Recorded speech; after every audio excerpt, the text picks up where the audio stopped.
Whatever. Hey, He's a fucking limited only hero. heck, I got 4 pieces of equipment coming out soon that are Hell yeah, completely 4 pieces of totally gold to useless. help him draw into nothing. All right. No, it What about doesn't. you? You just block it. Right. All right, Andy. What about you? How you been? I've been good. I've been good. My TCG time has been really good. Managed to hit a couple more armories. We hit an armory in a car dealership. Yeah. Local car dealership around us held an armory in like where the cars are held. So it was really, really interesting to do something like that. Cool experience. It was the first one. They're trying to hold more.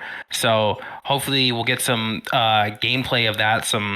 Maybe we'll put something up on here on YouTube Mhm. of our time at Visalia Hyundai Armory.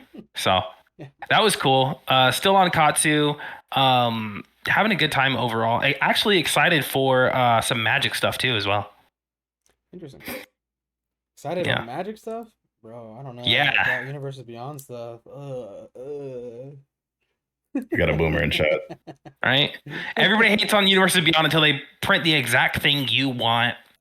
But yeah, Ubi is actually fine. I'm just joking because yeah, that is something I've been hearing a lot of. Just like, oh god, Universes Beyond sucks and this is that. And I'm like, yeah, I get it. You don't want to sit down across from a fucking Shadow the Hedgehog player, or Look at him. Look at the shadow player. or an Abaddon, the spoiler or something. Like that shit. Talking about my king like that. What? Okay, so aside from 40K, what is like the one IP, the one property they can snatch where you'd be like, I'm gonna get it, like immediate pickup? What is like your one like now, white whale? Like right Yeah, now, immediate. Cartoon Network shows. Like if they did a Cartoon Network Ooh. like Commander Pod thing, and there was like regular show, Adventure Time, Steven Universe, and like That's money. I would fucking buy every single one. I'd buy the collector edition. I spent $800 on that shit. I don't. I would buy For one deck. yeah. Yeah. Yeah, for one deck. So yeah, if it was literally just like that, like no, even if it was just like a commander set, like the 4 commanders, and then they had like kind of like what they did with the first with the 40K. 40K, yeah. Like I would really enjoy that. That'd be hella cool. But yeah, that could be its own set. Steven Universe meld. The fusion cards, yeah, That'd be hot. Yeah. Um. Yeah. But you, Dante? Cool. For the Universe Beyond set that could get me right off the bat. Yeah, like immediate. It'll never happen, Berserk, but I don't. That whole manga is too 18 plus. So honestly, anything anime, if like Inuyasha got one, I'd fucking flip shit. Bleach, anything. Naruto. If Bandai lets go of their fucking chokehold of all the good animes and gives me Naruto, I will actually lose so much money just to play Naruto cards. They could be bad. They could all be bad. They wouldn't. I'll play them. They wouldn't be, and I could get a fraud. No. Because they know people are going to buy it, so they're like, we got to juice the card so people buy it, and then Magic players buy it. I'm in there. What about you? What about you, Thunder? I have a couple. So, like, obviously DC, like comic books, Marvel, I got the Marvel, but like, nah. If they did like a Bat Family thing, if they did like a DC thing, I'd be in there. If they did a Doom one, if we got the Doom Slayer, if we got the fucking demons from Doom, like I'd be in there. And if we got obviously anime, right? Like we all fuck with anime, but like Hunter x Hunter specifically, like you said, like Band-Aid's just got that shit like fucking like a chicken. But if they were to give that up and we could get like Chimera Ant commanders, or like, dude, imagine if we could get like types of Nen as like emblems or something. Like if you get like an enhancer emblem, like, oh, that'd be my shit. Yeah, I mean, yeah, it'd be cool. Yeah. I'd like to see what they do with it. This is just the beginning, right? They did announce that they're doing like K-pop stuff. They want to collab on K-pop. One for the girls. Yeah, they're trying to get more girls. Hey, dude, I don't know what to talk about. I love K-pop. I'll buy that shit too. I do too. The way they put that shit out was like, hey, we're making easy bake oven cards for women. It's like, damn, tone deaf. Women are already big into Magic. Like, it's not like a missing category of Magic. Women are a very large part of that TCG. So like saying that out loud, like I don't know. I'm just not sure where his headspace is, but it's owned by Hasbro, so like they just be saying stupid shit. They don't know what's going on. They're like, hey, money's coming in. Let's get a demographic. Yeah. They say some shit about some race though. Mm-mm. I may have to drop Magic if they're like, how are we gonna get black people in? And they like Boondocks, fucking UB. I'd be like, I'm done. We got the I'll just Chancla printed this year, bro. They We got did- me. we- that shit is fire. That was like that was made by a Chancla. cultural artist. Like that was like a cultural thing. That was different. That one was pretty cool. I'm not even gonna front. That shit was really cool. Yeah, I think there's a difference from being like, hey, here's this cultural piece for this like important month versus being like, we really want to get Mecha. Here's We mucho want lucha. man. You, know? you, the demographic Yeah. here now. Like, Yeah. Yeah. nah. While we're on UB, do we want to talk about the spoilers for the UB set that comes after the UB set? Yeah. I heard that we had a controversial video posted on our TikTok in short form talking about the new Katara. You guys want to talk about that? I just want to put it on record. Both of you go fuck yourself. Mono Blue Katara is the best one out of all of them. I don't care. Toph is my favorite character in the show. Mono Blue Katara is the best card out of there. Cap. I don't know about the best card. I think she's definitely very good. She's good. She's good. Not the best. All right, bro. You're a CDH player, Dante. So when you sit down in a pod and people are like, "Oh, I brought Katara Thank you. Oracle," Hey, and guess you what? see that several times. You know It's how gonna be often Mono Blue actually wins the CDH? Not fucking often. They haven't got Katara yet, bro. They've got fucking Urza, the best Mono Blue commander. That shit don't pan out all the time. Trust. Nah. Katana. We'll see, bro. We'll see. Hey, man. Yeah. Yeah, Yeah, man. Whatever. Yeah. So what do you guys? Okay, aside from my video where I gush about Katara and also about Firelord Ozai, what do you guys think about the spoilers? How do you feel about those coming out right now before Spider-Man, the set before it has even dropped? How do you feel about the cards being shown? What are we feeling? I feel like we were on EOE. The 2nd EOE dropped, they splurged Spider-Man. They're like, let's just move past this. Everyone's more excited for Avatar. Avatar collector boosters are $1,000. Good luck. Like,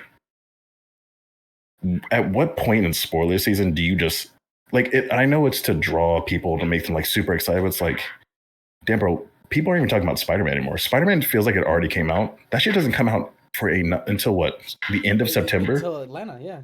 Atlanta is It actually like a full month from now. Which we will be at. If you're in Atlanta, shout out Swing Lethal will be there. Say hi to Dante right here. He'll be there.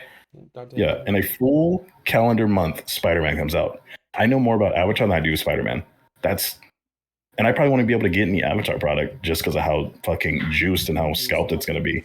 Yeah, I'm really upset. I'm not upset, but I'm like scared about just like TCGs in general because of the fact that there's just been so many printing issues with like every TCG. That's mine. We stay away from that. But yeah, the one that I'm excited about from Spider-Man is the mono white anti-venom or whatever it is. Oh, I think she's ready to go. I think I saw that one. Yeah, that shit looks fucking awesome. I think it's called anti-venom. I'm pretty sure it's yeah, no, it's anti-venom. Yeah, it's yeah. anti-venom. What does he do again? He does like if he damage is dealt to him, he does it elsewhere. How does he work? He does something goofy. Like it's been a little bit. He's like 5 white pips. I got He's him like right here. 5 white pips. I got him right here. So it's 5 white pips for a 5/5. When he enters, if he was cast, return target creature from your graveyard to the battlefield. If damage would be dealt to anti-venom, prevent that damage and put that many +1 counters on him. Okay, so he's vigor for himself and he reanimates on cast. Yeah. It's not the worst. Yeah, he's not bad. The only reason I bring him up is because I was getting, this is when he was first spoiled. I was getting a lot of videos talking about how crazy of a commander he was going to be, and I was like, oh, really? Like, what? And then there was like a bunch of interactions that was like, I was like, oh, that's like a Josh interaction if I've ever seen one. Okay, yeah, I like that. Okay, all right. All kinds of value with nowhere to go or what? Yeah, basically. Yeah, like, okay, that's sold. Sold. I'm there. I get the solitaire for a little bit. Sick. Oh god. But yeah, and then when it comes to the new Avatar: The Last Airbender stuff that's been spoiled and that's been coming out, I think, God, that's hard. I was really excited about Katara, the Bant Katara. She's not very strong. She's cool, but she's not very strong. She's just like ally stuff, right? Ally additional triggers for allies. But then Dante was like, "Hey, yo, look at this like Bant thing." And I was like, oh, dude, that's so like it's Doc Orlock. It's again, check out our TikTok. But yeah, use Doc Orlock and airbending, and you airbend all your creatures away, and then you Dark Orlok lets you play all your airbended creatures for free, and I don't know, I was like, that's cool. I don't know. That's like hell. I don't know. I just love value and synergy. And It's that makes hella me good. happy. It's gonna be deck. It's gonna be hella good. Yeah, that's just hella cool. Yeah. So yeah, I'm pretty. I'm like, I'm very excited for sets, but I am again very scared just based on how much like printing issues we've had recently, and not I don't say printing issues, just like availability. Like I don't know how much of a printing issue it is for Magic. I know that it is a printing issue for Flesh and Blood, but for Magic, I don't know how much of an issue it is versus like they just want it to be kind of like scarce, you know? Yeah. Yeah. Artificial scarcity. Yeah. Yeah. So Yeah. I'm a little scared about it, and I luckily our store hasn't been too bad about being like, hey, our Final Fantasy packs are $30, you know, like they've been pretty good about Mhm. giving our Fantasy Family packs for you know a correct or closer to a MSRP. Yeah. Yeah. Yeah. So Nobody's selling it at MSRP I got right my now. hands on one singular Final Fantasy pack.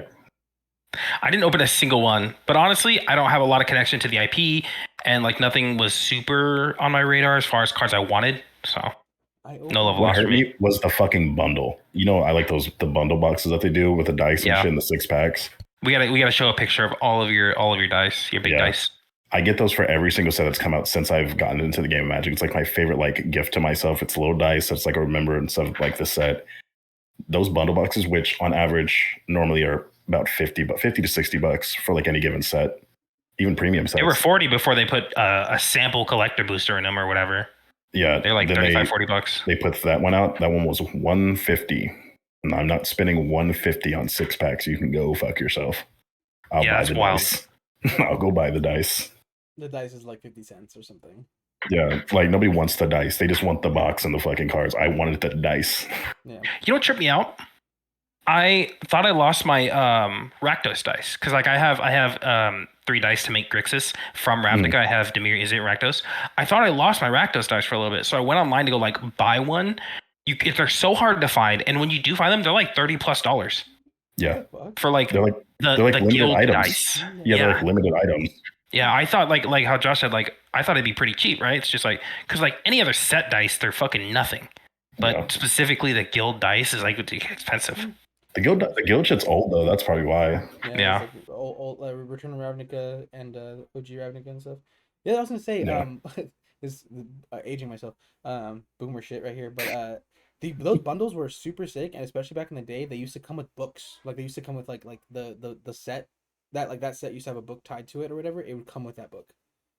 And Oh shit. like Like a lore book or something? No, like a novel. Like it would come with a novel that you can read. Oh shit. Yeah, yeah. Oh wow. And it was like, yeah, so that was back when Magic was like super like into their story, and you know it wasn't just like short stories that they posted online and stuff.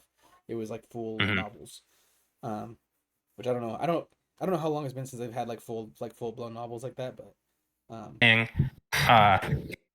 for all this Universes Beyond spoiler stuff we're talking about, and the flack I got for stating the best commander, and then you know the one I'm in love with is Ozai. Neither of you brought up Toph just now, so it's like she's strong. She's just like obviously strong, and that doesn't make me super excited.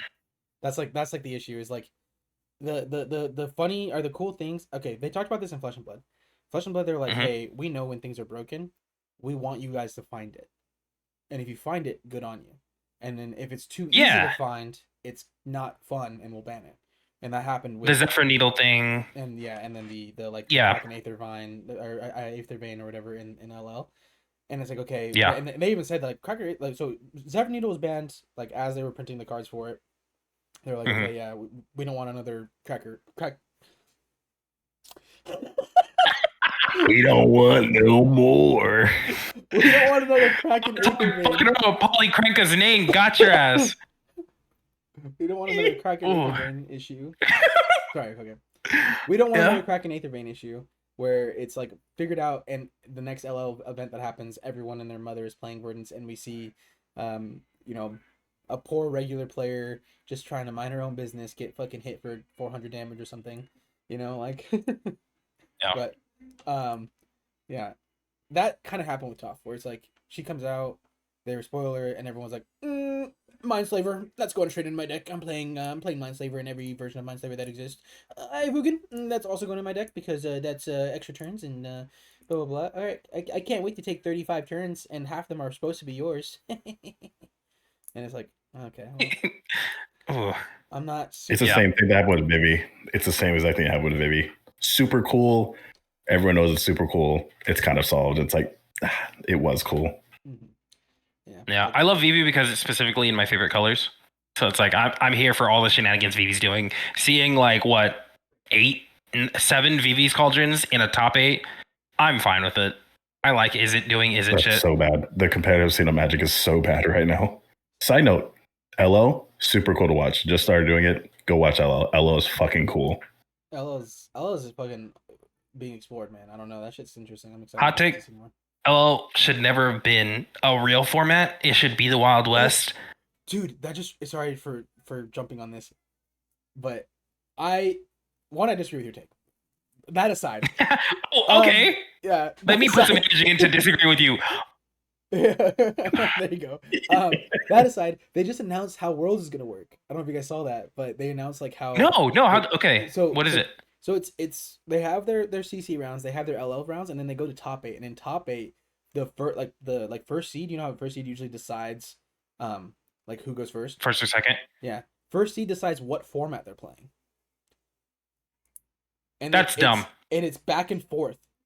So they play 3 games instead of 1.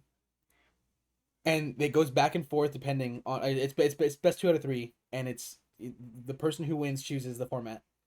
And yeah. What?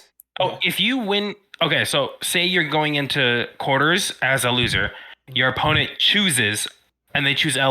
Yeah. You win that game in semis. You can just be like, "We're playing CC." Yep. And then it's like, and it's back and forth. So it's like it's not back and forth. How does it work?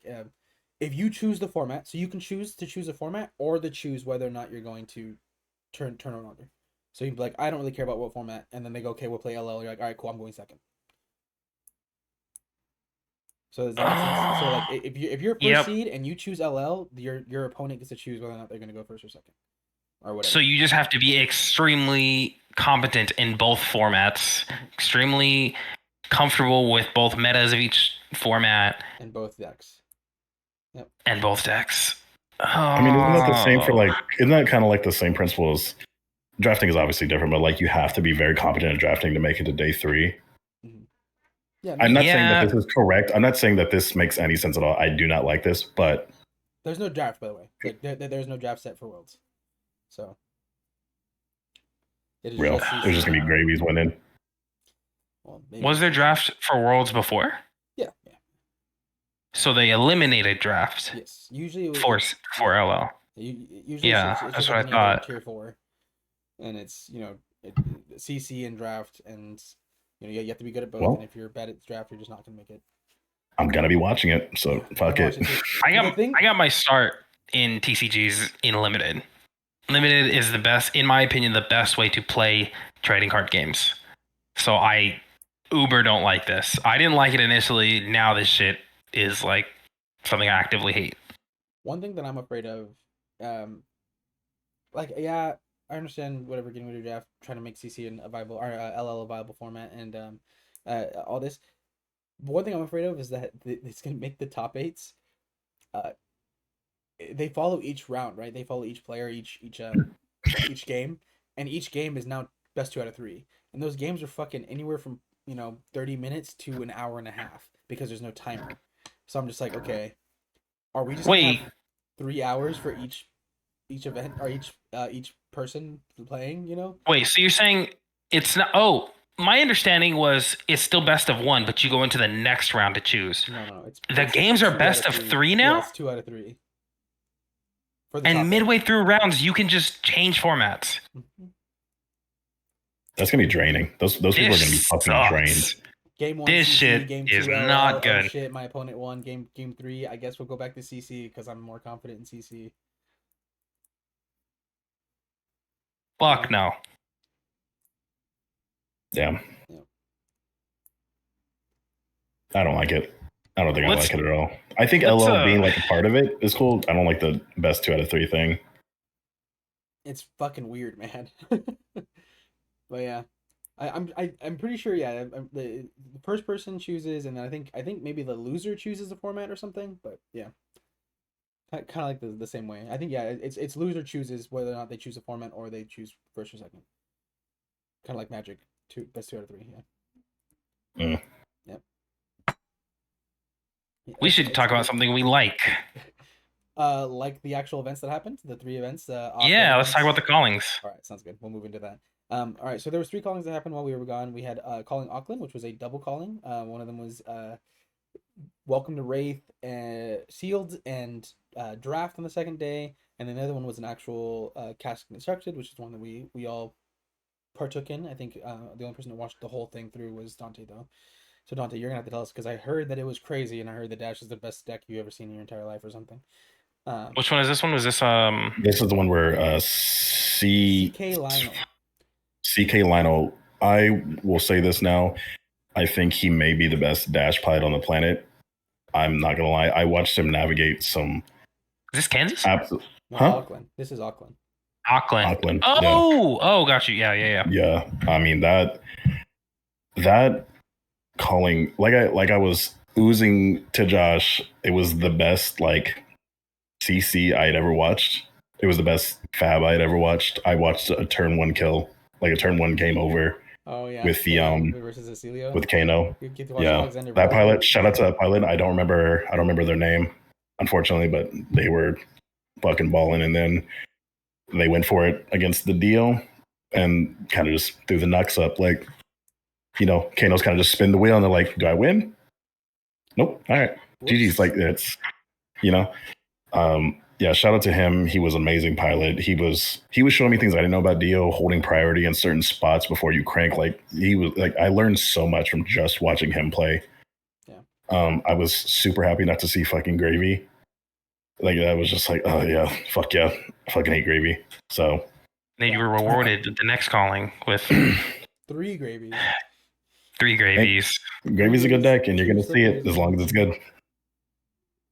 Yeah, Actually, no, it was like semis on camera was a gravy mirror, and the finals was a gravy mirror, and I think quarters was like gravy v something else. I was gonna say, I was like, we moved into Auckland. So Auckland had a kind of like normal spread, except no gravies, right? In the top 8 was like the weird thing, and then we get to Kansas, and Kansas had the opposite issue where it was would be a normal spread, except we had 3 gravies and no slippies. We had 2 Acelios, a Verdance, a Fang, which that's we're gonna get to that because there's some stuff there, and then a couple other things. Can't remember what the last 2 were. I think it might have been Prism or something. But yeah, I remember going into Kansas, watching Kansas, and just being like, Gravy v Gravy's fucking boring, man.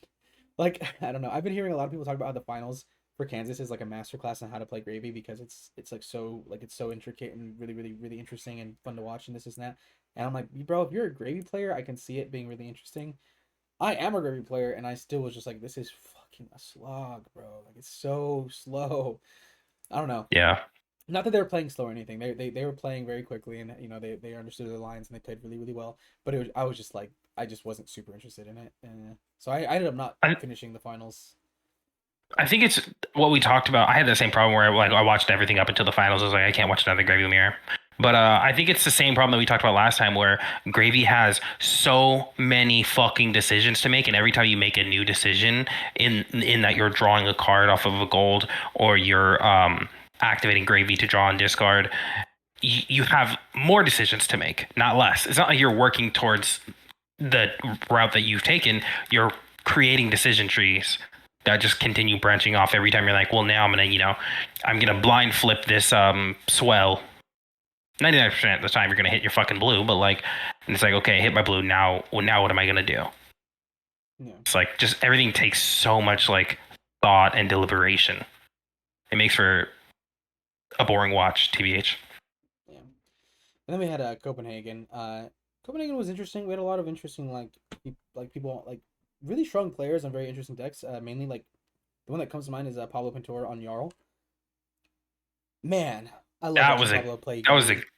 Yeah. I love watching Pablo play Guardian so much. That shit is so fun. Like that.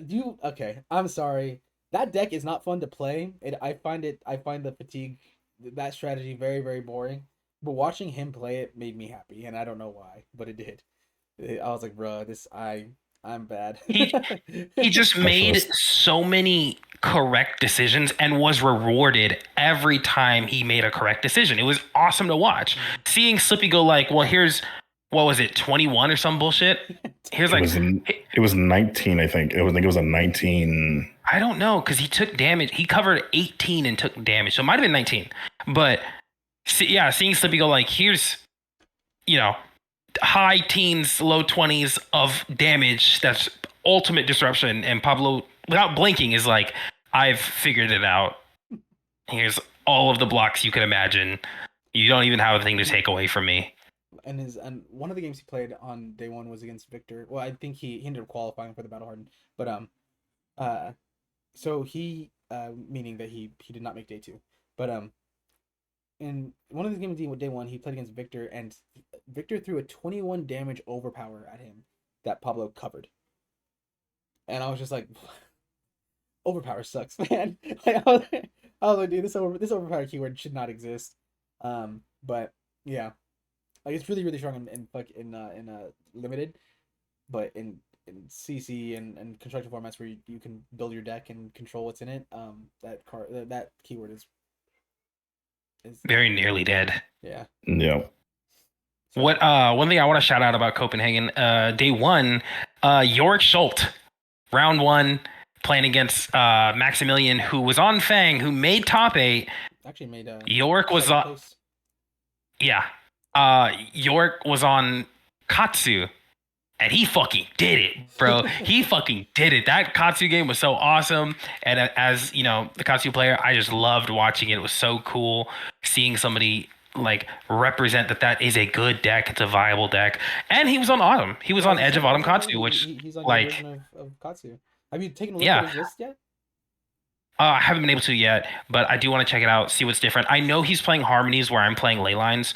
I know he's playing CNCs and I'm not. So like those are a couple differences. I'm gonna stand by Ley Lines. I think they're just, I'm playing Blue Whelmings, Dishonors Blue. We have Yellow Gus waves. Like, I don't know. That's another conversation of like hot swaps. But it was just really nice to see like my favorite hero represented and taking a dub on stream against somebody who, goes the distance. Like Maximilian did his fucking thing and he went the distance. It was just nice to see Katsu take one off him. Oh yeah. That ended up, the top 8 there ended up being a little bit more normal. We had, a pretty good split. Maximilian Klein on Fang was another Fang in the top 8. I think I'm trying to remember who was in top, what Fang ended up making top 8 at Kansas, but regardless. And then we had Gravies, 2 Gravies, I think, and I don't know if we had. Was there any Slippies in the Copenhagen? Yeah. What the fuck? What am I talking about? Slippy ended up okay. Spoilers. Slippy ended up winning the winner. Yeah. Yeah, I was thinking of Kansas. Kansas had no Slippies, right? So, but yeah. Max had to beat a Prism. He had to beat a Prism out. That Prism game was fucking awesome. He had to beat Acilio. And that Acilio is scary. Acilio is always scary. I unfortunately had to watch fucking Dio take on a Slippy.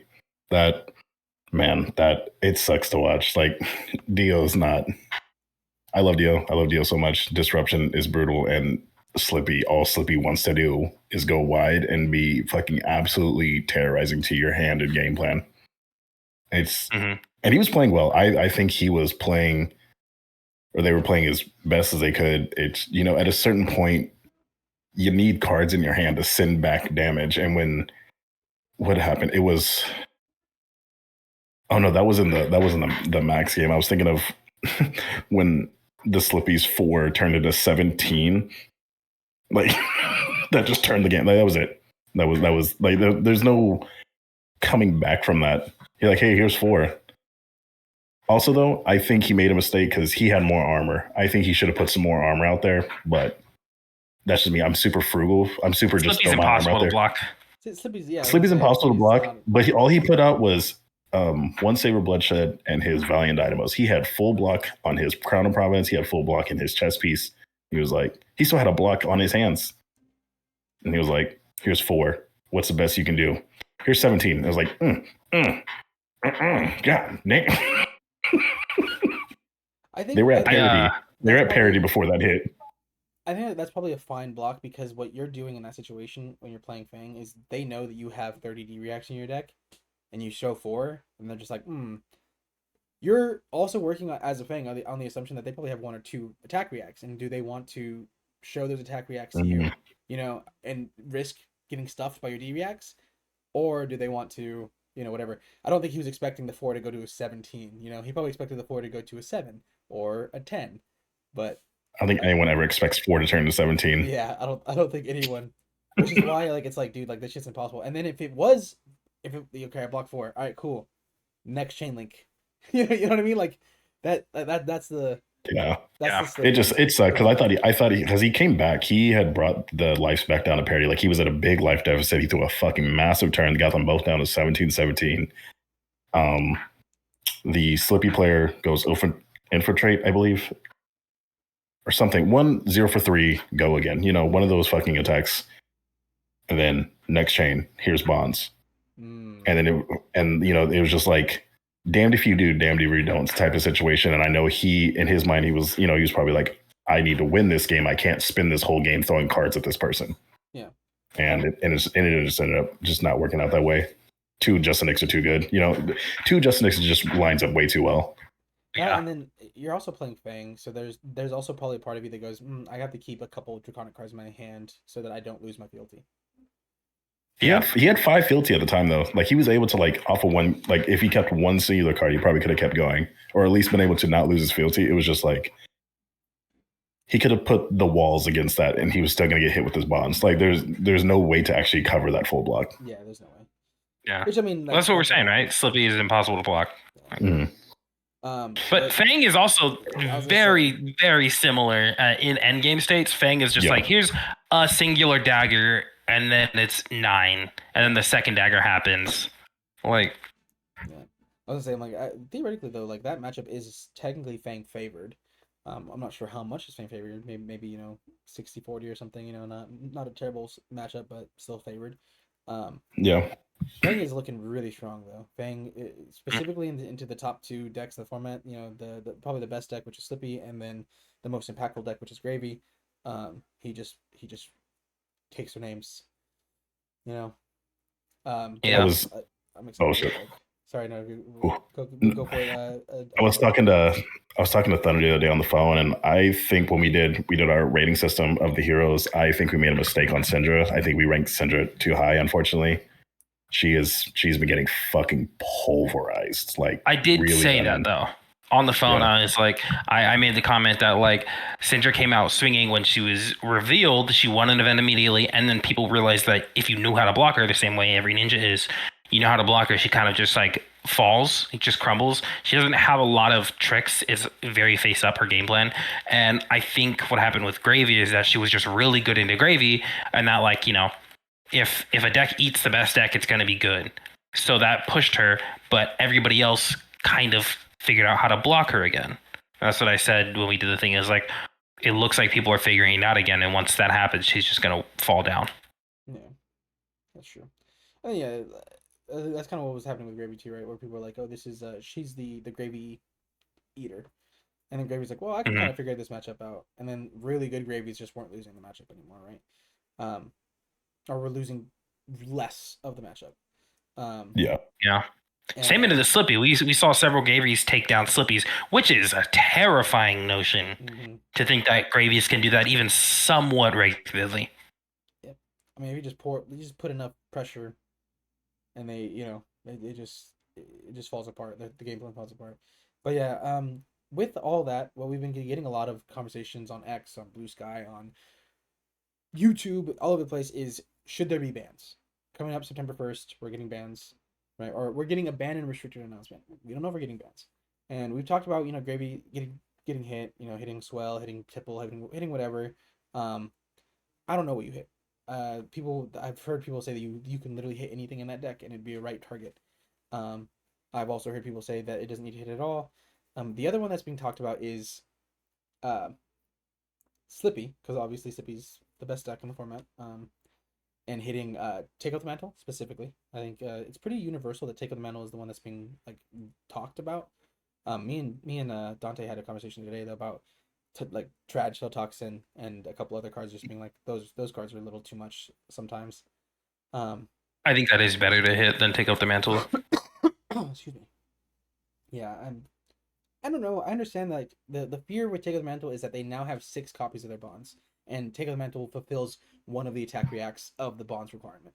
So it makes like bondsing in Slippy specifically is becomes so easy, but that's the issue, right? Is that Slippy gets a lot more benefit from playing that card versus let's say like Mario, right? Like banning Take Out the Mantle probably doesn't do much to Mario, but it does a lot more to Slippy, which I think is like a good reason to hit Take Out the Mantle versus anything else. But that's my take on that. You've played more Slippy than me, Thunder. So what do you think should be hit if anything does get hit? I think if something is going to be hit out of the deck, I think Tarantula Toxin is a better choice than Take Up the Mantle. I think Slippy is an insanely good deck because it can threaten bonds 6 times a game, which is wild. It's wild and it's tough to play through. But when you take out half of that, it's going to become way, way worse because then it's harder to find bonds. You can't give up a bonds anymore. And when you do have a bonds and you don't have that turn, it's just going to sit there. I think Tarantula Toxin is a better hit because Tarantula Toxin is like a full blowout. It's like when you kiss a death and you Tarantula Toxin, it is such a huge blowout that it feels like your card doesn't matter, right? And like we had that talk when Aurora was beating everybody, where like the theory of the game is that every card should matter.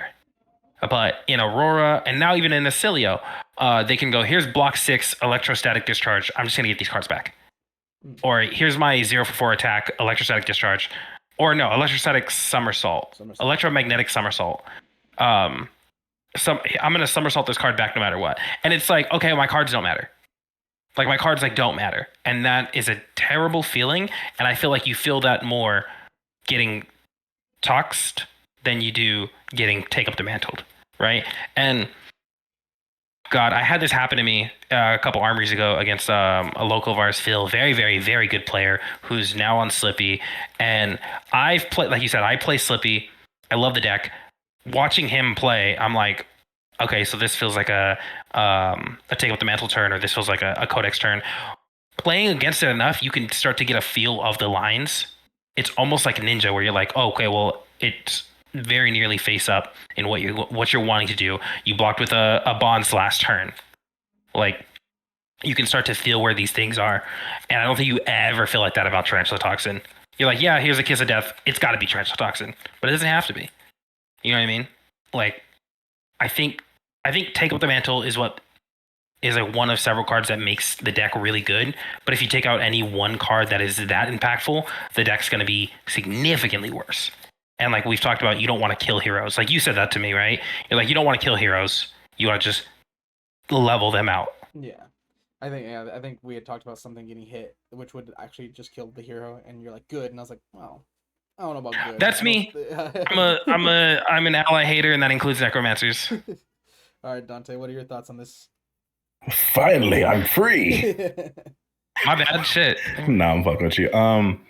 Take Up the Mantle, I fucking hate that card. I don't want it banned because it's along the line. If we ban Take Up the Mantle, you need to ban Gone the Flash. You need to ban what's fucking Blood Rush Fellows. You have to ban it. That's the power card. That's the power card. You can take pieces out of a deck. You don't take a power card. You know, it's just like Tarantula Toxin. Yes, Tarantula Toxin fucking sucks because it takes agency away from you. That's bad. Like, yeah, not bad, but it's like I put a card out. Like you earnestly went out to block an attack, even some, and it's like, hey, especially like when you get to like the in-game parts of like when you get to like you're in single like once you get down to 10, you're in immediate death zone to a Slippy. Like you're like, I could die at any moment.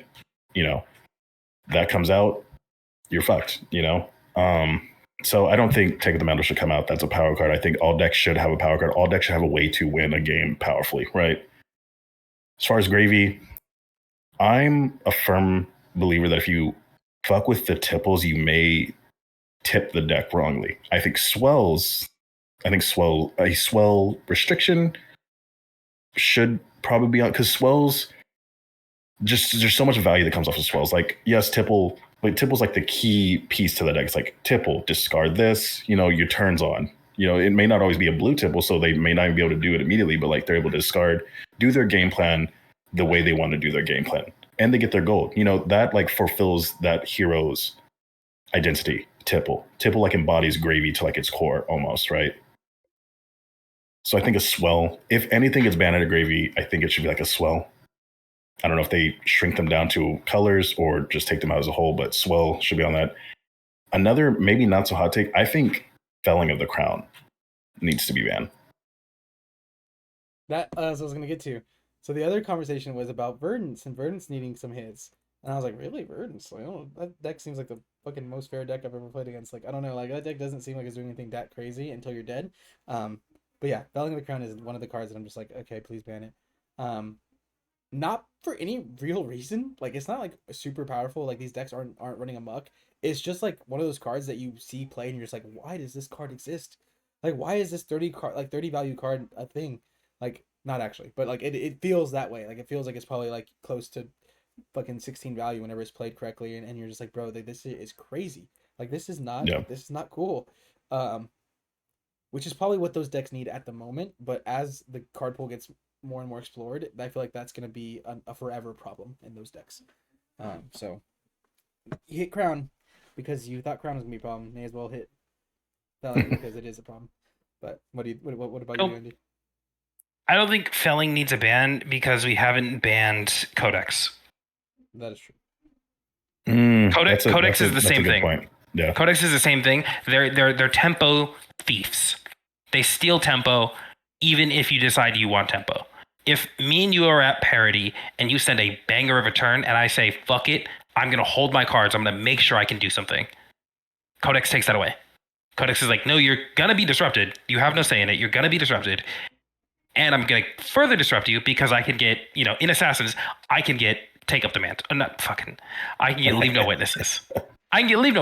So it's like, it is exactly a tempo thief. It's going to take it no matter what. Felling of the Crown is the same thing in that if you're sending your damage, you're doing all this shit, I can go, okay, I'm just going to plan to block 2 cards. You believe that you have tempo. I'm going to send 8 damage at you. You have to lose a card, and then you can take this 8 to keep a middling turn, and it's middling because you've already lost a card. Or you can cover up some of this damage with a less than stellar turn that you were going to have, and now I have tempo again. So I don't know that, like, I'm in the same boat with Josh in that I don't know if Verdance needs a ban. She's strong, she's powerful, she's doing a lot of really, really cool stuff, but she's not putting up wins. She's not putting up numbers. Banner boots. I mean, banner boots. Give me her Pradas. Give me her boots. Kill every wizard is what you just said. And I'm here for it. Yeah, fuck it, honestly. Fuck Astilio Liz, but win on your turn like an adult. I've trapped way too many people to death in Riptide to agree with you on that specific one, but I do hate wizards. What are your thoughts, Josh? You're kind of like nodding along to the Felling thing, but what are you thinking about it? I think just because I don't like playing against a card doesn't mean that it should be banned.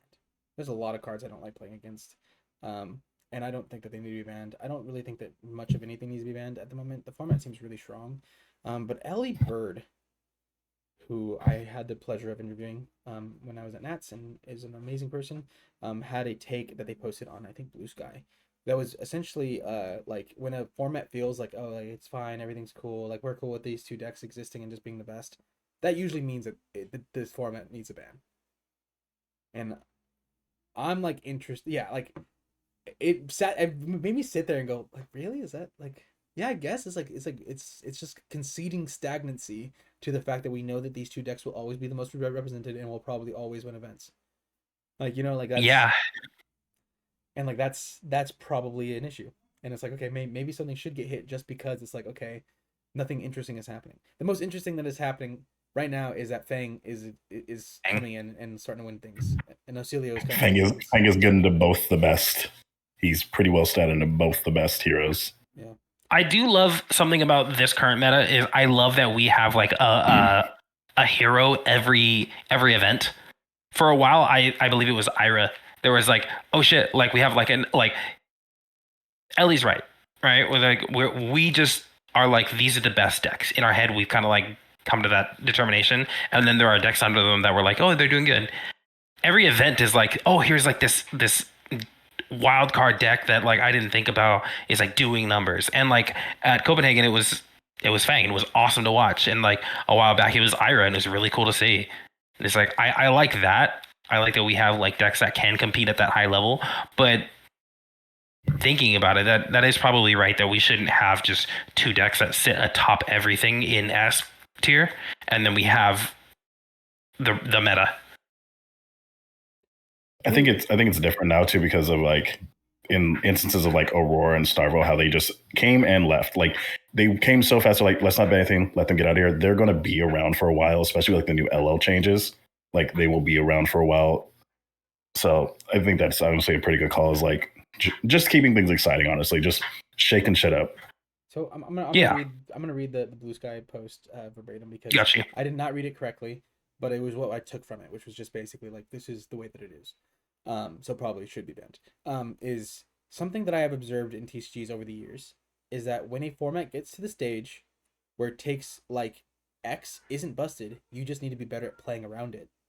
Starts emerging is almost invariably when the format needs to be needs spans.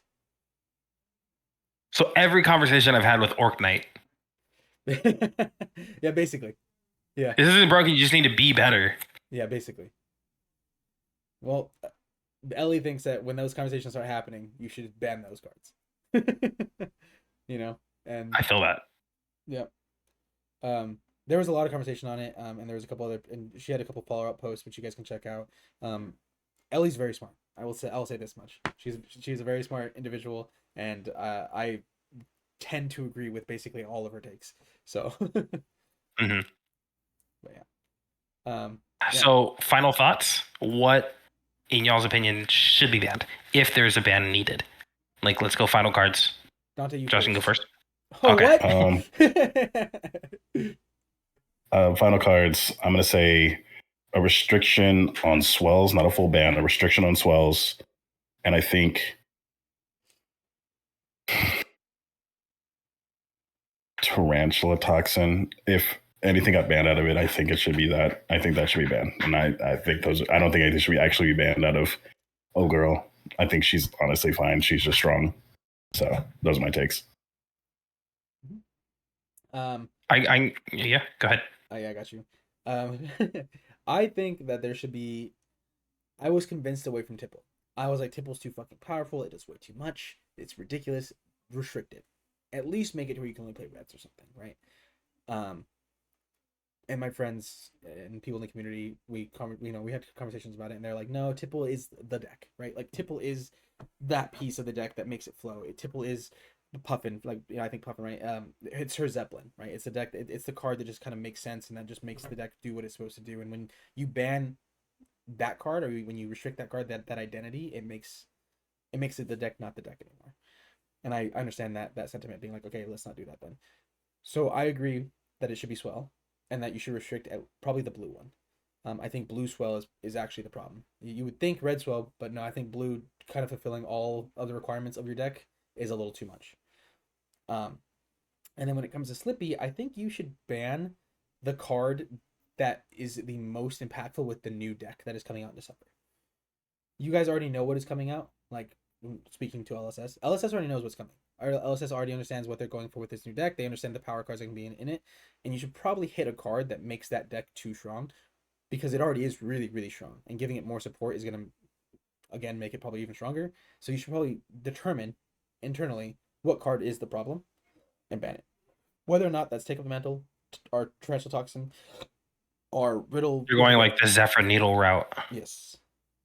Which, by the way, a lot of our locals are picking up Riddle. Like, I don't know if that's going to be a card. I gotta be honest with you guys. I don't know. I picked up my playset a minute ago. I I want the card to be good so bad. I want it to be good so bad, but it is a chaos card through and through, and it deals 1 damage to you at every end step that you have it out. It's the token card. Yeah, it's a token card. Yeah. All right. What about you, Andy? What are your final thoughts on the bans? I think Gravy has 2 axes that it excels on, and that is resources, and that is card draw in gold. And I think for a deck that wants blues in its graveyard and wants a whole bunch of resources, hit the card draw. Take the Tipples. I think Tipples should be, I'm going to tentatively say restricted, like Bonds of Ancestry. You restrict it, you see how it goes from there. There's an absurd amount of fucking card draw that Gravy just has unfettered access to. It's impossible to gold starve Gravy. He's going to have gold no matter what. And when he turns through 4 cards in pitch to crack gold to find the impactful cards, then the below rate blues, the cards that are bad in his deck that he has to like fill with, those don't matter because all they are is another card closer to impactful cards. So I think let him have all the resources. He wants to throw High Tide Boats. He wants to swing a Whaler. Give him all the resources. Play your swells. You don't get to have card draw too. So I think restrict Tipples. Honestly, probably just ban Tipples. I'm going to say ban Tipples. And out of Slippy, something's got to change, and I think it's T-Tox. Like, it makes cards not matter when you have an assassin player sitting across from you and he goes, here's a 0 for 3, figure out what you want to do about it. If I put a card there, it should matter. Shreds did the same thing, but shreds were 1 for 1. It's the same thing as putting a Razor's Edge there. If you go here's 0 for 3 and I block 3 and you shred it, that's fine, right? Because it's card for card. If you go shred and Razor's Edge on 1 card, that's fucked up. So I think it's T-Tox. Kiss of Death is something to look at too. I know Kiss of Death is a very big part of the card, but that is a card that is on the list. It's like Torrential Toxins, I think, is the one that should be hit. Kiss of Death might be the other one. Because if you're not going to hit Bonds, that's the other card. For sure. All right. And then I think Verdicts is chill. Before we head out, let's go over one more thing. At all these events, we had a bunch of spoilers. So I'm just going to go through the spoilers real quick and we'll talk about them real fast. And at Auckland, we had two big spoilers. We had the Armory deck spoilers. So the first Armory deck that they announced was Arachne and their card, which is Meat Madness. Meat Madness is a stealth 3 attack, 3 defense, 0 cost red that says when it hits a hero, you choose one at random. They choose a card in their hand and they banish it. They choose a card in their arsenal and they banish it. Or you banish top card of their deck. That is the Arachne card. You don't choose a card in Arsenal to ban? I thought you chose the card in Arsenal to ban. It says they choose a card in their arsenal to ban it. Okay. Yep. Which I mean, it only really matters against Ranger, right? But yeah. And then we had Rhinar. The Armory deck Rhinar was announced, and Armory deck Rhinar is the spoiler that came with that one was the 3 cost blue attack, the blue attack that we've all been waiting for, the Alpha Instinct. Rhinar spec. It's a Rhinar specialization. It is a blue 6 power, 3 cost, 0 block. When this card is discarded to a beat chest, create a might token. That's the name of our next podcast. Alpha Instinct. Alpha Instinct. Stay tuned. We're gonna sell supplements. So, what do you guys think about these Armory decks? We'll start with the Arachne Armory deck, and we'll start with you, Andy. What are your thoughts on this? What are your thoughts on the card? Are you excited? Are you happy? A+ card. A+ card. Awesome card. I love it. It is chaos in every form. It is perfect for Slippy. They want to throw impactful 0 for 3s and make you guess, and now they're guessing. Maybe they know what you have in Arsenal, and they just want to hit their Arsenal. You're like, please let me hit this Arsenal. Let me hit this Arsenal. I need to hit this Arsenal. And when that doesn't happen, it's gonna feel bad. I think it's an A+ card. I love it. Excuse me. We have Mark of the Black Widow already. We have hand hate, like targeted hand hate, and if that's okay for the game, this card's fine. All right. What about you, Dante? How do you feel about the Armory deck Arachne? Saying in fashion with the best deck in the format getting an Armory deck. I don't understand why they do this. I mean, I don't think it needs any help. I do think the card gives Arachne has an identity. This chaos, I think chaos should be explored more than the generic assassins part, but I think the card's cool. I don't like assassins, so like I don't have like a great take on it. It's just something I'm gonna have to fucking block, you know? So good card. Hate it. I think it's interesting that they've introduced rolling a dice to more than just one class. You don't have to roll a dice, technically speaking, for the effect of this ability, but I think that's what most people are going to end up doing. So it's kind of funny. Roll d12s. Yeah, they're the best for Flesh and Blood. Everything basically in Flesh and Blood. Yeah, that's true. All right, we'll go to Rhinar. I'll start with Rhinar. Rhinar is a deck that I've been playing for a very long time. I fucking love Rhinar. And him getting a blue 6 power attack is great for his consistency. And the fact that it plays into the beat chest is something that I've talked about in the past on our creator corner that we usually do. It's super good. I'm really, really excited about this. I don't know how impactful it's actually going to be to his power level. I hope that there's more things that make him a bit more consistent and that make him better. But this is definitely a start, and I'm excited. What about you, Dante? You're another brute player. What's your take? One, I wish this wasn't a Rhinar spec. I'll start there. I wish this was a brute card. It's a Rhinar spec too. God forbid they make a brute card good and give it 3 block. But I think it's good for consistency. It works really well with beat chests. So it fills a lot of roles. I wish it was a 3 block though. Yeah. All right. What about you? You got 3 blocks. You got 3 blocks. You got hell of 3 blocks. You can afford not to block with this one. The hell no. I think it's a lot like I'm on the opposite spectrum of Dante in that I am an assassin player, but I am not a brute player. So I don't have much to say on this card. I have heard a very loud chant in unison of dozens of very strong men yelling blue 6 for a while. Dozens just beefcakes walking around, all 12 of you who are faithful to that class yelling blue 6. Because those 12s are the only ones that don't play KO. Yeah. Just crying for a blue 6. So now that you guys have a blue 6, I'm not sure what the problem is, but that's just because I don't play brute. So yeah, I don't know. I'm like nearly indifferent towards the card. For sure. And I think Rhinar getting an armory deck is like it. Like that's what it's like. I feel like that's what it should be for. I feel like armory decks, at least when it comes to entrenched players in the game, should be for heroes that like need more support. Max, Rhinar, Bolton, like those types of heroes that got all the support that they needed and are now relevant. Aurora, yeah. Yeah, she wasn't relevant before that armory deck. I think this is just a case of LSS just betting wrong several times of being like, hey, we have this new set in development. We're projecting that this is going to be the weakest hero. So we're going to just put this in the pipeline to be created and come out almost in tandem with the set and just see how it goes. And they missed with KO and they missed with Aurora and they've missed with Slippy now.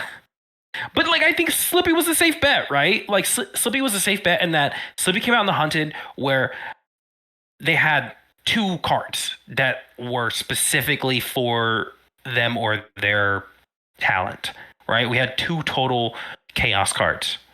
And like Spurlock isn't played anywhere. So like, and I think Mario plays the headpiece. I saw Mario play the headpiece at Copenhagen, but like, yeah, like I think it was a safe bet.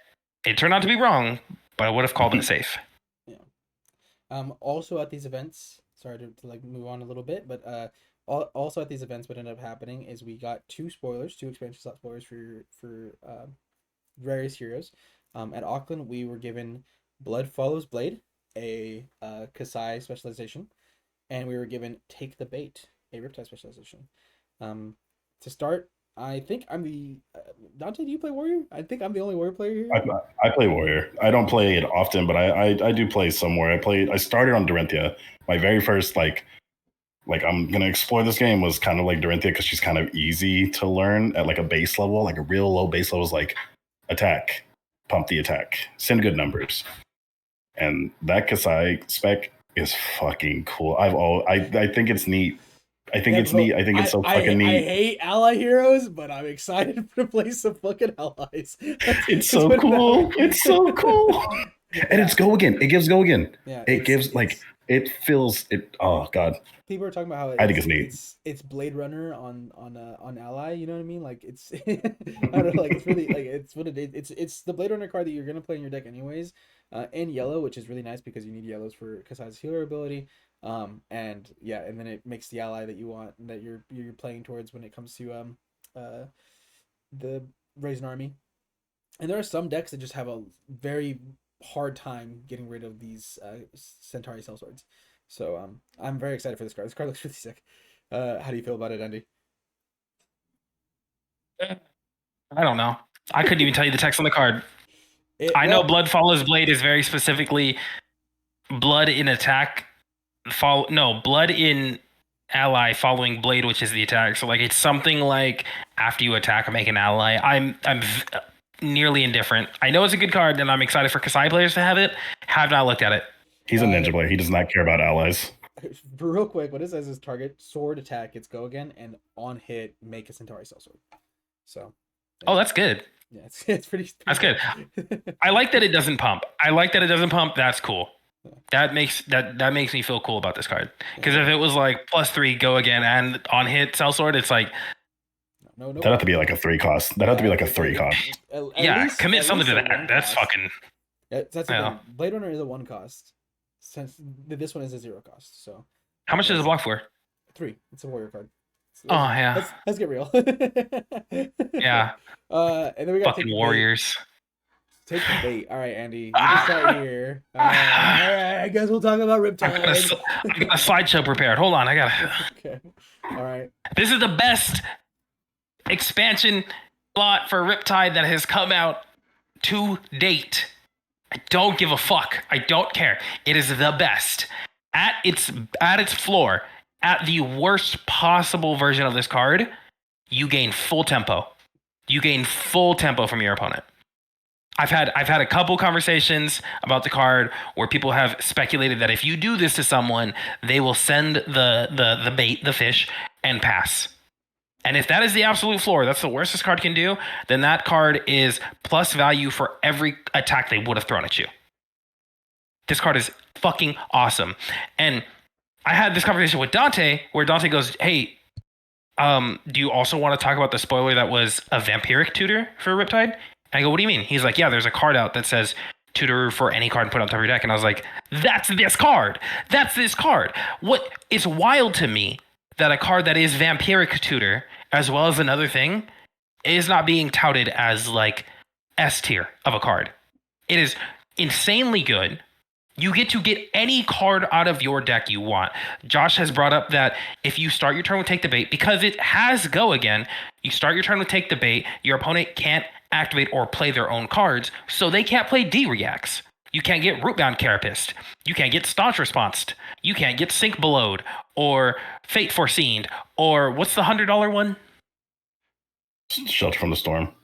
You can't get Shelter from the Stormed. This card is insanely fucking good. And if you decide that you want to go aggro on your opponent, you give them Take the Bait, and then you find just like your best arrow, and you have that next turn, and it's going to be there for you when you want it. Or if you want to do like me, and I want to make sure my opponent really doesn't have shit to do, you find Collapsing Trap. So they go, okay, fuck it, I got to do this. I'm going to fish, I'm going to react it so I can have a turn. I'm going to say, cool, Collapsing Trap. Discard your fucking hand. Like, talk about deck damage. That bangs. That's basically the Valda card. And they take damage. And you get to free Arsenal with Riptide. I was going to say, it's also really cool, because I know that there's been a lot of people playing the Sandscour Rainbow version of Riptide. And I thought it was really cool, like the idea that if you have a blue and this card, you can play this card into a Murky Water on top of your deck, into Sandscour Great Blow, send 7 for the 1 blue. And like 7, Dominate, Find a Trap. Yeah, 7 Dominate, Find a Trap. They can't D-React it. Like, Like I don't know. Like I feel like the small man from It's Always Sunny pointing at the board right now. Like I need people to understand that this card is top tier, insane, the best. It's better than Murky Water. It's better than Chain Reaction. It's better than Plan for the Worst. It's better than Reel In. If Riptide has gotten a spec and you're not talking about Take the Bait, you're talking about the wrong spec. Yep. All right, Dante, do you have any thoughts on Take the Bait that you'd like to talk I want to take a moment. I want to take a moment to appreciate what I just witnessed. You know, when they at some interviews like, sell me this pen, that's what just happened. He sold me that pen. I fucking hate Riptide to my core. I play Go Again decks. I cannot be fucked to care about that big belly button fuck. But I think it's a super cool card. And if anyone needed a fucking army deck, they probably should have gave it to his fat ass. But again, You got one. That's where Stone Red came out of. Oh, damn, he's It oh, was not a Riptide deck, you liar. It was an Azalea deck, yeah. We're talking about Go Again. Give this to a Guardian. Tar Pit Trap that fish. Crush what?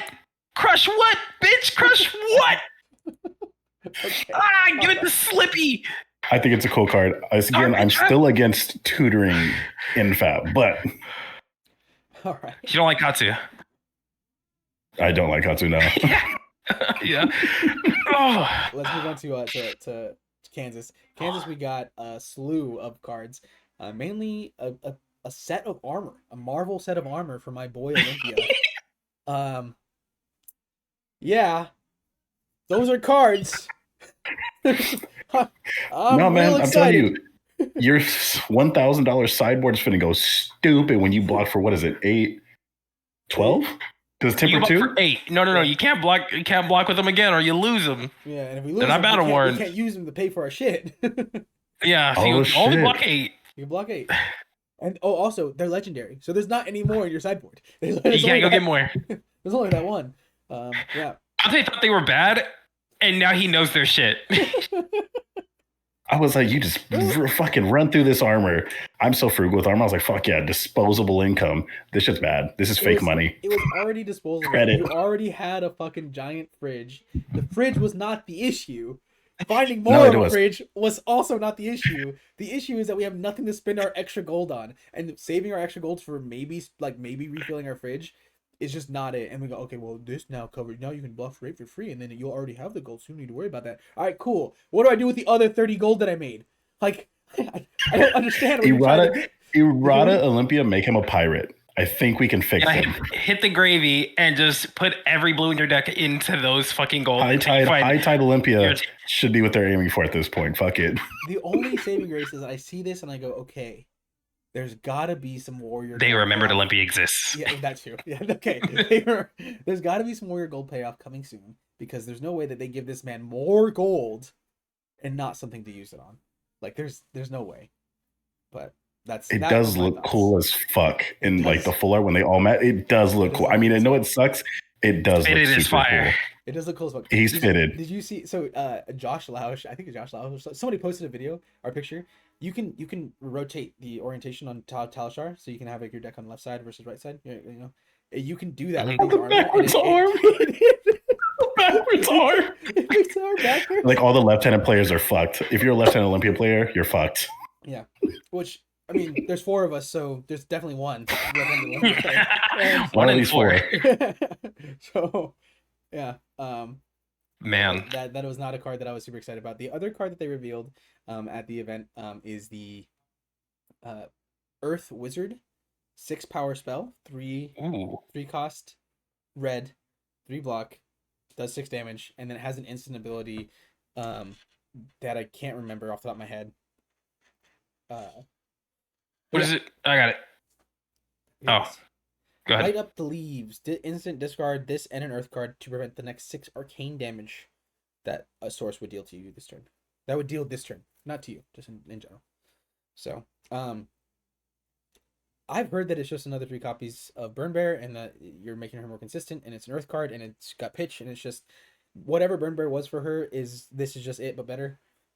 She didn't need another way to kill me when I was at 9 life. She already had the 3. She didn't need another. I think this is good. I mean, yeah, it is good. I agree. I think her text box is bad. The second part, I think it's good. Let her go I off. mean, that Let her might, get a little that more might work consistent. out. Yeah. It Need more takes her 30 toes. turns to win anyway. Yeah, that's true. Yeah, I mean, if you can make her beat me faster, I'd be I'd be happy. Real, because my biggest gripe with my second biggest gripe with Kano. My first biggest gripe is that the deck is gambling. My second biggest gripe is that he can win on zero. Like Dante said, he can win on zero. If the stars align, he can fucking do it. That is impossible in Verdance right now.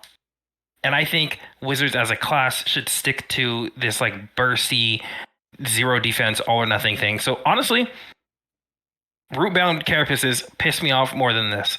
I think it's cool that she has another way to kill me at 9. I don't think she should be able to block very well, but I think she should kill me faster. She blocks hella good. It's like a fucking animal. I know that she's an Earth wizard and Earth's thing is blocking or whatever. It's because Earth comes first. Yeah. Talents come first always. Alright. But that was it for Kansas, and then we had Copenhagen. Copenhagen, we had 2 more reveals. The first one, I believe, was the Arachne, right? The first one was the Arachne specialization. It's not an Arachne specialization. I apologize. It is an assassin card. It is just an assassin. Any assassin can play this. It is a contract D-React. Blue, 3 cost. D-Reacts for 4 damage. When this defends, you name a card. The attacking hero reveals the top card of their deck. If it is the named card, you banish it. You then search their hand, deck, and arsenal for up to 3 other cards with that name and banish them. They then shuffle. It also has a contract, and the contract is while this is defending, you are contracted to banish opponent's cards with the chosen name. Whenever you complete this contract, you create a silver. Potentially making fucking 4 silver if you banish if you banish take Golden Tipple, right? We were just talking about Golden Tipple. Hit a Golden Tipple off the top, and you're banishing that shit. And 4 of the copies, or 3 of the copies, and you're making 4 silver, and you're paying for a bunch of shit. On first glance, I think this card is insane. I think it's amazing. It's really, really good for Huntsman. I don't know if it does enough, but it is very, very good. What do you think, Candy? You're more of the assassin player here at the moment. I love this card. I wish I could play it in Slippy. I wish there was a way for me to do this. And like I went and started looking at common equipment that's like, look at the top of a deck. Like I was reaching. If playable was over here, I was. I know I can. It's not good in Slippy. You hit the nail on the head. This is a Huntsman card, and Huntsman has been irrelevant longer, amazingly longer than Olympia, just because he's been out longer. But I think this card is really good. I think it's awesome. It's another thing to give the deck, another power piece. The specialists that have been on Huntsman this whole time, those faithful, are frothing for this, and I'm excited for them. I am so excited to see the poker face of a Dio or a Gravy that is looking at their opponent, trying not to say with their face, the top of my deck is this card. Because if I was playing Huntsman, I would set this card out and be like, you gotta CNC the ocean on top of your deck? Is that a max V on top of your deck? What's up? I just want to see the sweat. Yeah, no, that's the hard part, is that they can also reset their deck. Both those classes can reset their deck if they need to. But I think it's awesome. I just wish Huntsman was more viable. I've been seeing some Huntsman builds that I'm actually kind of excited for. Like, not excited for, but like happy about existing. So I might get back on that train. Dante? What about Dante? Hear me out, right? 3 is steep. I'm a strong believer that 3 is way too steep. If you can throw bonds for free, you should be able to at least throw this for 2. Also, LSS, how hard is it to give Huntsman an action point? All I'm saying is they need action points. They don't need blocks. The card's fine. I think it's cool. And the highest ceiling for this is in Huntsman. And I know at some point I'm going to run into this and I'm going to be like, this is the most broken, stupidest card ever. It's not, but it's going to happen to me. I'm going to get really pissed off, probably going to bite my desk. Yeah, assassin shit. Card's fine. Yeah. I I agree, and also like understand why it's 3 in the form that like it potentially, especially in Huntsman, it can just take 3 cards from your opponent, and including cards out of their hand, and it also gives you that hand information and the optional information. You get to look. Slippy does that shit for free. Slippy can do that whole shit for free.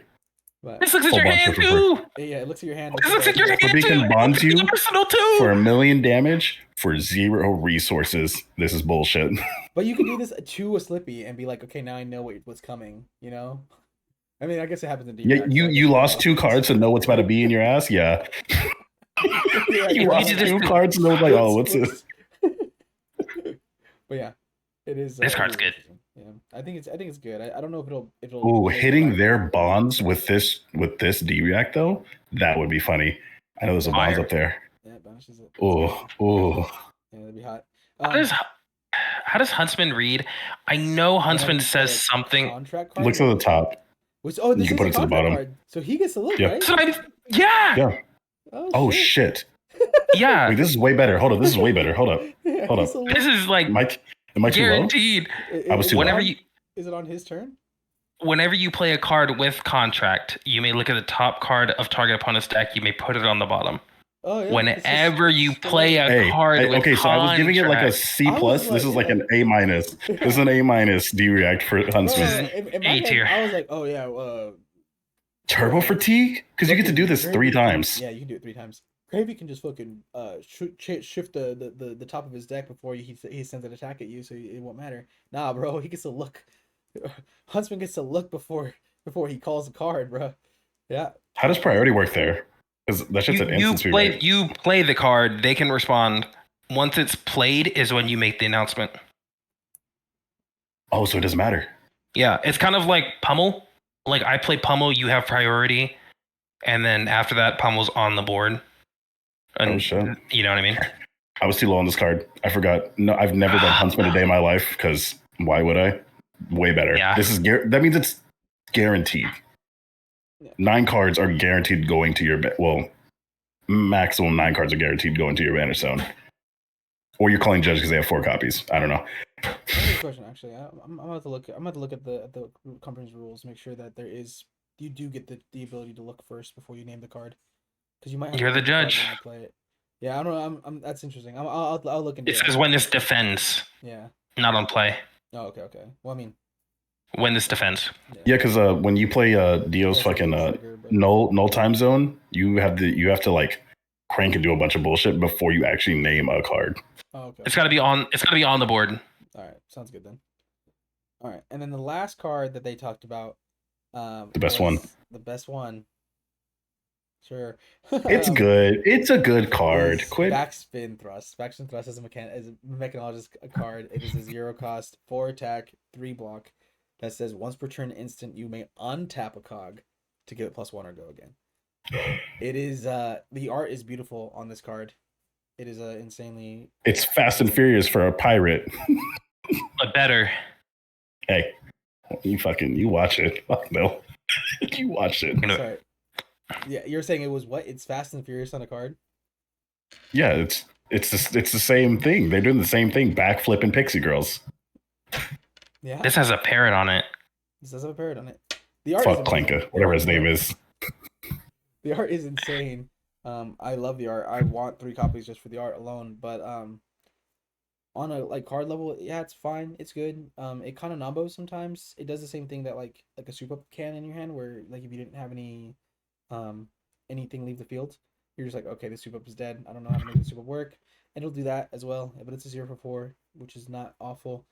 There are definitely situations though where you go, oh hey, I have a fucking Zeppelin, or I have the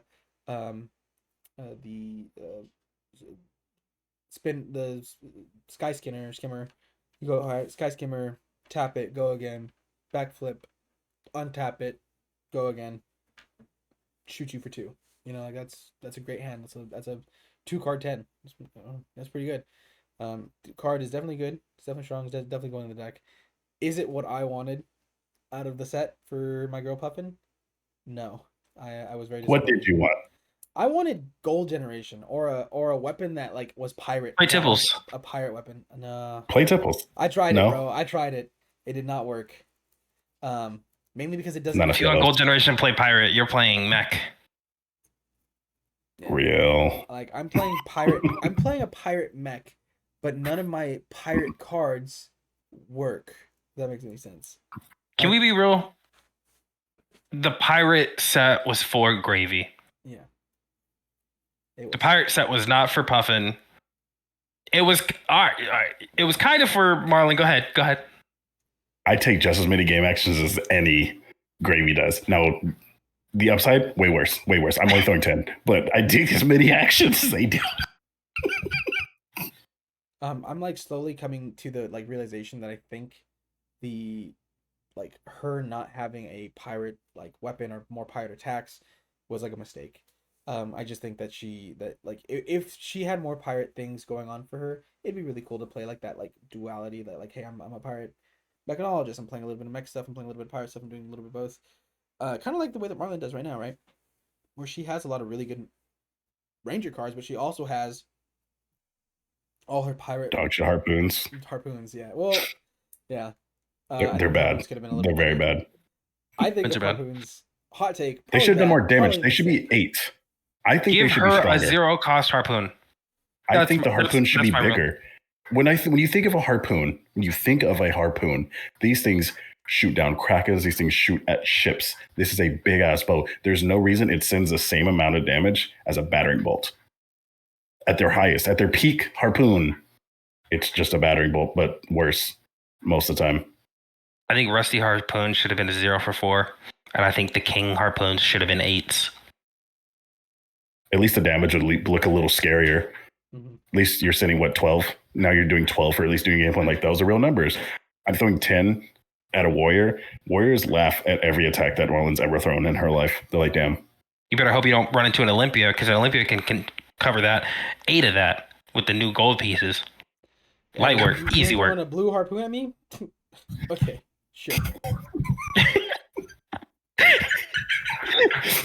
He laughs at your hates. You just blew 6 cards, 19 resource, 4 pieces of gold to throw 12. And he's like, damn. Decimated Great X.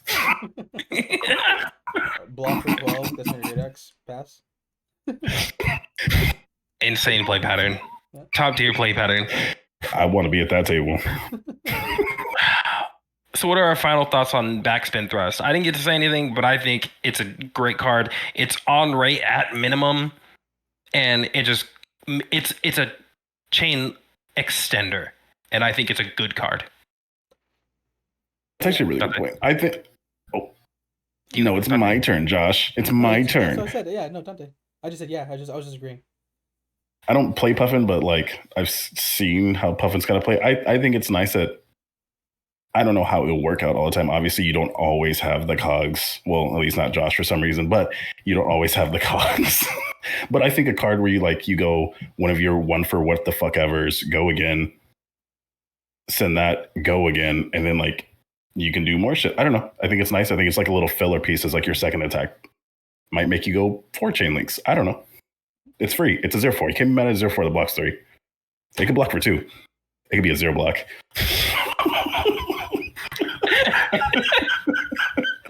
They put all the block value in the attack. I was gonna say, I think one of the cool things and like one of the situations what I think is interesting is that it is not a lot of times, but it is intended to be just like a mini dovetail, right? Like it's just a baby dovetail. It's a 0 for 4. They untap some stuff. It's cool. And it can't be stuffed though.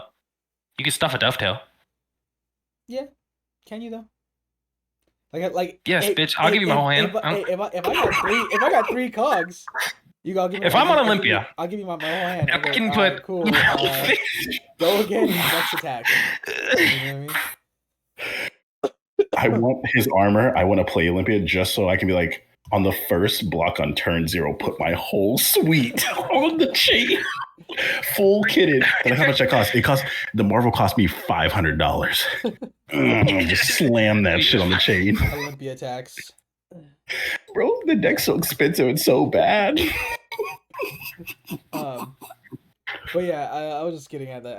I wanted again more consistency in the form of maybe more cog stuff, maybe something that like allowed you to keep cogs around longer, or I don't know, just something and the more consistency, and I think gold helps you be more consistent, which is why I say something like more gold generation or something that did more with gold. I don't know if if that's the correct answer, but yeah, I think it's a fine card. I'm excited to play it. It's gonna be cool. Um, it's good. Yeah, that's my final thought. He's gonna blow someone out and be like, "Damn, I was way too low on this card. I went No, 4 chains on a do or die turn." On look, First attack. when I first saw it, Backsmith thrust on tap 1. Backsmith thrust on tap 1. Send something that I would need 2 cogs for. yeah, He's gonna blow someone the fuck out. It costs 0. It just extends your turn. He's gonna blow someone out and be like, maybe I wasn't too high on this card. On first look, I was like, this card's fucking not it, bro. I was so mad. And then I sat there and I like looked at it for a while and I was like, all right, it's fine. Like, it's cool. It'll be good. I don't think it makes her any more consistent, which is the issue that we're having.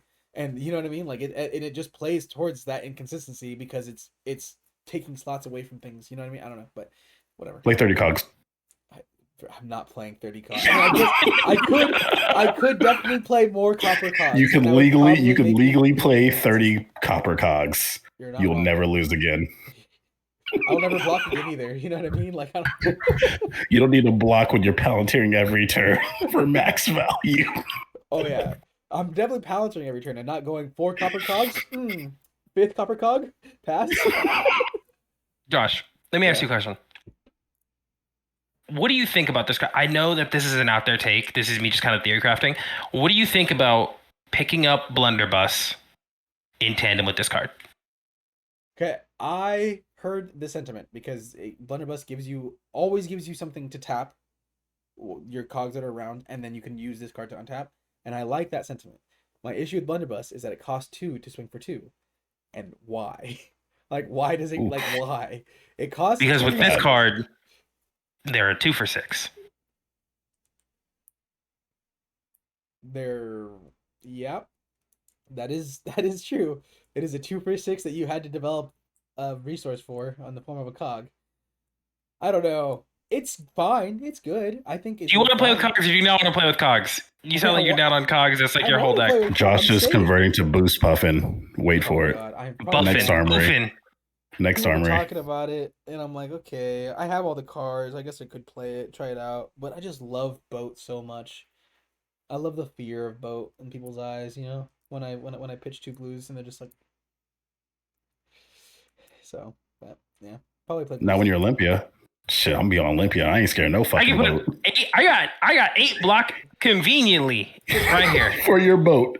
You got 8 boat. I got 8 block. And guess what? I'm gonna buy back some other shit.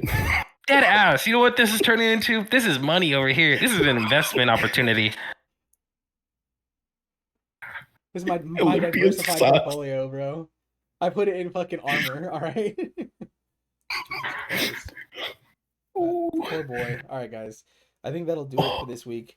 With Swing Lethal. Thank you for joining us. Anything else to say before we go, my guys? Go check out our Commander Slam Jam gameplays on YouTube. Those shits are lit. Love y'all. Andy, hell yeah. Say? Yeah. We are everywhere you are. If you're on Instagram watching reels, we're there. If you're on TikTok looking at TikToks, we're there. If you're on YouTube doing anything on YouTube, we're there. We're on Blue Sky. Add us with some of your bad takes, and we'll read them right here. All right. Anywhere you are social mediating, we're there. Check us out. Swing Lethal on everything. Yep. All right, guys. Thank you so much for joining us. Go ahead and hit that like, subscribe, hit the bell, do everything you got to do on YouTube. Help us make more of these videos, do more of it. The more we see, the better it gets. All right. Thank you so much. Love you. Bye.